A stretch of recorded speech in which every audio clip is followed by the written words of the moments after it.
Hello, അങ്ങനെ the much awaited most awaited ആയിട്ടുള്ള മോഹൻലാലിൻ്റെ ഓണർ റിലീസ് മൂവി ഹൃദയപൂർവ്വത്തിൻ്റെ ട്രെയിലർ ഇറങ്ങിയിട്ടുണ്ട്. ഞാനിപ്പോൾ അത് കണ്ടു തീർത്തേ ഉള്ളൂ. വളരെ ക്രിസ്പ് ആൻഡ് ഷോർട്ടായിട്ടുള്ള ട്രെയിലറാണ്.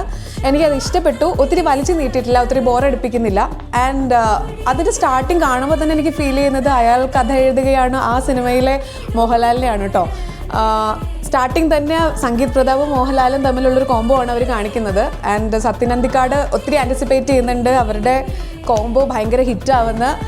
സത്യൻ അന്തിക്കാട് പറയുന്നത് ഇങ്ങനെയാണ്, പഴയ കാലത്തിലുള്ള ഒരു ജഗതി ശ്രീകുമാർ മോഹൻലാൽ കോംബോ അല്ലെങ്കിൽ മോഹൻലാൽ ശ്രീനിവാസൻ കോംബോ അതുപോലെയൊക്കെ വരാൻ ചാൻസ് ഉണ്ട്.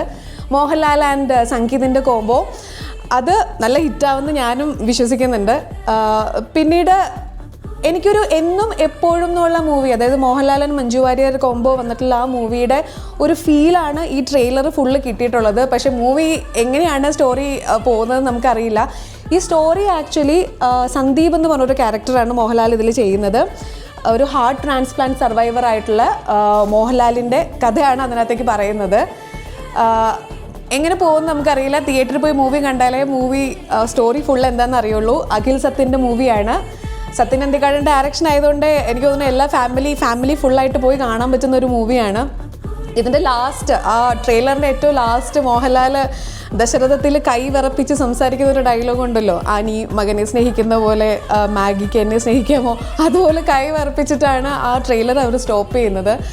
സോ എന്തൊക്കെയോ നല്ല കണ്ടൻസ് ഉണ്ട് ആ മൂവിയിൽ നിന്ന് പ്രതീക്ഷിക്കുന്നു. 28-ന് മൂവി റിലീസാണ്. നമുക്ക് കാണാം മൂവി എങ്ങനെ വരുന്ന. എടുത്തു പറയേണ്ട ഒരു കാര്യം, ആ ട്രെയിലറിൽ വരുന്ന മ്യൂസിക്കാണ് കേട്ടോ, ജസ്റ്റിൻ പ്രഭാകരൻ്റെ മ്യൂസിക്കാണ്. കേൾക്കാൻ നല്ല രസമുണ്ട്, ഭയങ്കര സൂത്തിങ് ആയിട്ടുള്ള മ്യൂസിക്കാണ്. പിന്നെ അതിൽ കുറച്ച് ഡാൻസ് സീക്വൻസ് ഒക്കെ കാണുന്നുണ്ട്. അതിൽ മാളവികയുടെ എൻഗേജ്മെൻറ്റ്, അതിൻ്റെ ഒരു സീക്വൻസ്, ഡാൻസ് സീക്വൻസ് വരുന്നുണ്ട് അതിൽ. ആ പാട്ടും ഒക്കെ നല്ലതാവുമെന്ന് പ്രതീക്ഷിക്കാം. ഈ മൂവിയിലൊരു സസ്പെൻസ് അവർ കീപ്പ് ചെയ്തിട്ടുണ്ട്. മൂവിയിൽ ഗസ്റ്റ് അപ്പിയറൻസ് ആയിട്ട് മീര ജാസ്മിൻ വരുന്നുണ്ട്, ബേസിൽ ജോസഫ് വരുന്നുണ്ട്. അവരുടെ ട്രെയിലറിലൊന്നും ഇല്ല. സോ അവരുടെ റോൾ എന്താണെന്ന് അറിയണമെങ്കിൽ നമ്മൾ മൂവി കണ്ടാലേ അറിയുള്ളൂ. സോ വെയിറ്റ് ആൻഡ് വാച്ച് ആണ്. 28-ന് തിയേറ്ററിൽ പോയി മൂവി കണ്ടിട്ട് ബാക്കിയുള്ള മൂവിയുടെ റിവ്യൂ ഞാൻ പറയുന്നതായിരിക്കും. അതുവരെ വെയിറ്റ് ചെയ്യാം. അതുപോലെ ഇന്ന് അത്തമാണ്. അത്തത്തിൻ്റെ അന്നാണ് നമ്മുടെ മോഹൻലാലിൻ്റെ ഹൃദയപൂർവ്വം മൂവിയുടെ ട്രെയിലർ റിലീസായിട്ടുള്ളത്. എല്ലാവർക്കും അത്ത ദിനാശംസകൾ and advanced Onam wishes also.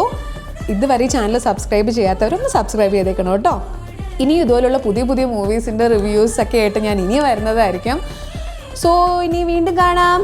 അതുവരെ ടാറ്റാ.